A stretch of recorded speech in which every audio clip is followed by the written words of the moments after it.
Welcome. You're listening to Roxanne Bellotti, child and family therapist and clinical training coordinator for We Care Services for Children. Thank you for taking the time to listen to this webinar about self-care strategies to help you. This is designed for parents and caregivers, and I'll be using that term interchangeably throughout the webinar. It's much tougher to be a parent these days. In many cases, people have their kids round the clock. And in others, people are trying to work and manage their kids. Sometimes people have lost employment, so they don't have as many resources, which is much more stressful to run a home. Or perhaps people are essential workers and they are working all day outside the home and then concerned about transmitting to the virus to their family when they get home. We're all in different boats for various reasons, and some boats have more difficulty than others, but we're all in the same storm. And I want to offer you strategies that can be of support regardless of what boat you're in. Building resiliency and regulation is really essentially connecting to yourself, seeing how you're doing, and thinking about what you need and giving it to yourself. A core strategy to do that is noticing. And it's a strategy that requires a regular little commitment. When you notice things, you can then make adjustments. And so it's really tracking your body sensations and seeing what you feel like when you feel good and mellow and calm, and what you feel like when you don't. How is your body different? What are the sensations like? And labeling them, and then seeking to go to places in your mind and body that are more pleasant or neutral. For example, when someone's more stressed, you're more likely to have, say, maybe tight shoulders or maybe an upset tummy. But if you're more calm, you don't have those things going on. You feel more relaxed in your body and in your bones. And so maybe directing your attention when you are more maybe stressed to places that are neutral. Like, for example, your earlobe. You probably never feel stress in your earlobe. And so it's just an example of a part of the body that's more pleasant or neutral. And while this is a really small thing, that mindful process of shifting helps you to then make other shifts and build upon things and kind of stitch them together to create a different fabric. Resourcing is a strategy that is also available to you all the time. And a resource is anything that makes you feel good or joyous or strong. And this can be nature, a pet, spiritual beliefs, music, aromatherapy, gestures. Really, there's a wide array of possibilities for resources, and you can have many. But resourcing is active. Resourcing means you take the resource and you kind of savor it more, and you notice things about it. And in noticing those things about it, you also then turn inward and notice how you relax when you notice more about the things you love. And we're going to do an example. On your screen is a rose. And if you think about a rose, if you touch a rose, this petals are very velvety and soft. And often there's a nice scent. And there's a difference in textures because the stem is very thorny. So when you think about these things and the ways you would describe the texture, the smell, all of that, and then look back inward, you might notice a little settling because you put your focus on something that's positive and beautiful for you. And you can do this anytime. Washing the dishes, going for a walk, lying in your bed. I mean, really, it's available to you at any time. And like any habit, the more you do it, the better you get at it, and the more it's available to you. Self-compassion is one of my favorite strategies. And this involves holding yourself with more connection and love and care. And often as parents and as caregivers, we direct that outward. And that's a wonderful thing. However, we really need to direct some of that inward because pain is easier to bear when there's compassion. And it helps to soothe and calm yourself when there's difficulties. And I don't think we often get taught or encouraged to be like that. We're often, I think, in our society taught to do more, be more, compete. And I just want to encourage self-compassion. So there's some components that can enhance how self-compassion feels. One is touch and the other is tone. So when we have touch as mammals, as humans, oxytocin is released and we call that the love hormone. And that's what happens when you like breastfeed a baby or you get hugs. If you provide some touch to yourself, like as like a hand over your heart or a hand over your belly, as an example, you can put your hands on your lap if that's what you want, but something that feels like a gesture of care, and you talk to yourself in a kinder way in distress, is going to help you settle. It's going to help you shift.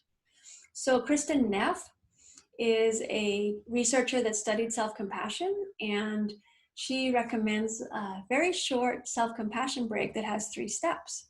The first is to notice that you are suffering. So, well, I'm having a crappy day.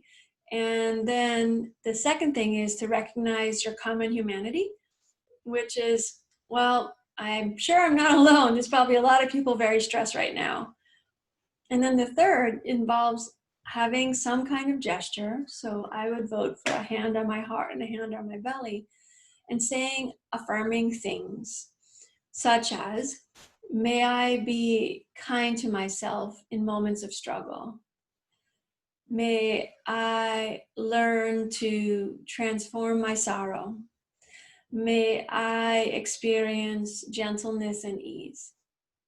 So these are examples. And when you do this, it's going to feel different. You're going to feel less pressed. And then your interactions with your children will be different as well.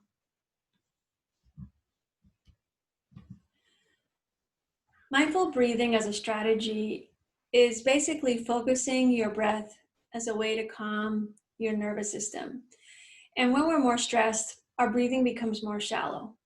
And on YouTube and on various apps, there are many various kinds of ways to do breathing strategies.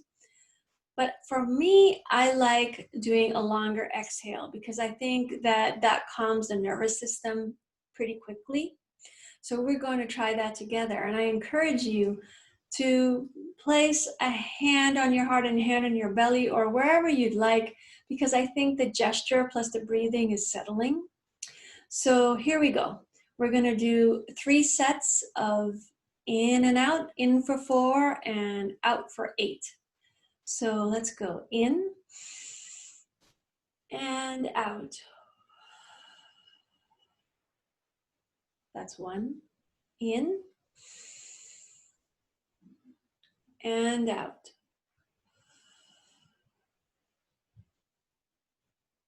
That's 2. In and out. That's 3. Did you notice just a slight settling to how you felt? And this is a strategy that's always available to you while you're lying in bed and you maybe can't get to sleep. Or even if you go into the bathroom and you just need a minute for yourself. These are ways that you can increase your resiliency. Alex Korb is a neuroscientist, and he wrote a book called The Upward Spiral. And the upward spiral is all about practical ways to heal depression based on what we understand about neuroscience. And I'm going to read the quote he offered because I think it's quite powerful. He said, exercise is possibly the most straightforward and powerful way to start an upward spiral. Not only is it easy to understand, but exercise also has many of the same effects on the brain as antidepressant medications and even mimics the buzz of recreational drugs. Yet exercise is natural. It causes more nuanced and targeted brain changes, and its benefits can exceed even those of medication. So, wow, here is a real option for us. And it doesn't have to be grandiose. You can put some music on and, dance with your kids or by yourself. If you have stairs, you can go up and down your stairs a few times, or you can walk around the block. I mean, it doesn't have to be grand, but if you could do exercise for at least 15 minutes a day, your mood would lift and you would feel better and you would relate differently probably to your kids. Gratitude. Alex Korb, that same neuroscientist I just talked about, he suggested doing a gratitude notebook where every night before you go to sleep, you offer yourself 3 things that you are grateful for about the day, and it's supposed to help you sleep. Well, I tried that, but you know what I noticed? I started like wanting to find things all day long to put in my book.